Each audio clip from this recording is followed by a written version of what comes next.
Hi, I'm Joe Feeks, editor of Pig Health Today, and with me again is Dr. Paul Yeske from the Swine Vet Center. Thank you for coming back. Happy to be back. Now, at the Lehman Conference, you did a second presentation about mycoplasma, but this one was looking at what you call the survival analysis of herds. Please explain what that is. Yeah, what we were looking for in this particular study was we took all the herds that we had done a mycoplasma elimination project with and taken the herds to make them be mycoplasma negative, from positive herds to making them negative herds.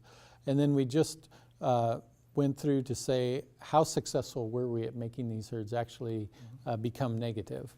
And then we plotted that over time to see what the decay rate was. How many of those herds that we started with, they were all negative when we started the program, when we did the elimination, how many remained negative over time. So that's what you mean by survival analysis? I mean, is it really a question of survival, or is it just a question of whether or not they were negative or positive? It's a question of whether they're negative or positive.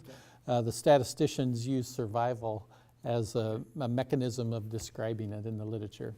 So what was the upshot of this analysis? Yeah, one of the things that's been very encouraging with mycoplasma elimination is that it's been very successful. It's been one of the elimination programs that's been able to be widely done in a high number, or a relatively high number of herds, and been very successful across that. And when we looked at the data here, we were able to be on the herd closure and medication plan, we were able to be at 81% successful.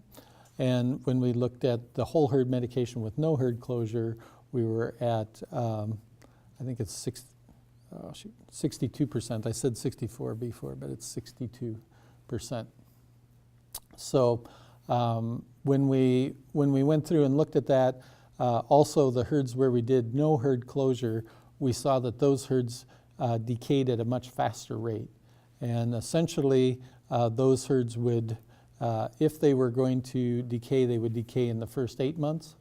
And when we looked at the herds that had the closure and medication, they were just a slower rate over a longer period of time. And specifically, when you say medication, are we talking about like injectable antibiotics? Correct. In these protocols, what we were doing was a whole herd, all pigs on the farm, would receive 2 injections.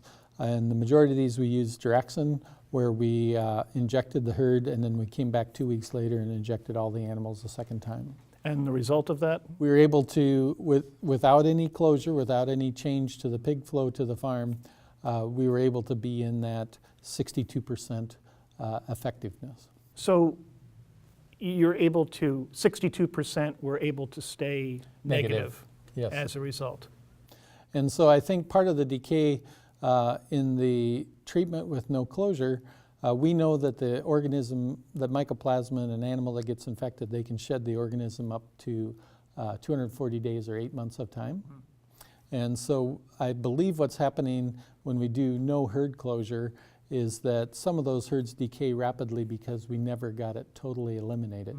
And so if they made it the 8 months, then they were no longer shedding, and then they were able to stay negative going forward. So what's the next step in all this? The next steps are, I think we will see more and more people adapting the elimination and see more herds going to making mycoplasma negative pigs because of the economic benefits of the production in grow finish, as well as the ability to reduce the antibiotic use in grow finish.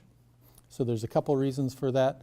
And I think the other implication from the study tells us that if you want the highest success rate, you'll do the herd closure along with the medication versus just the medication alone.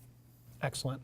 Well, it sounds like we're really making progress against this bug. Absolutely. The good thing is with the mycoplasma is we do have the tools to be able to eliminate it and be able to successfully keep it out of herds over a long period of time. We've been talking to Paul Yeske. He is a veterinarian at the Swine Vet Center in St. Peter, Minnesota.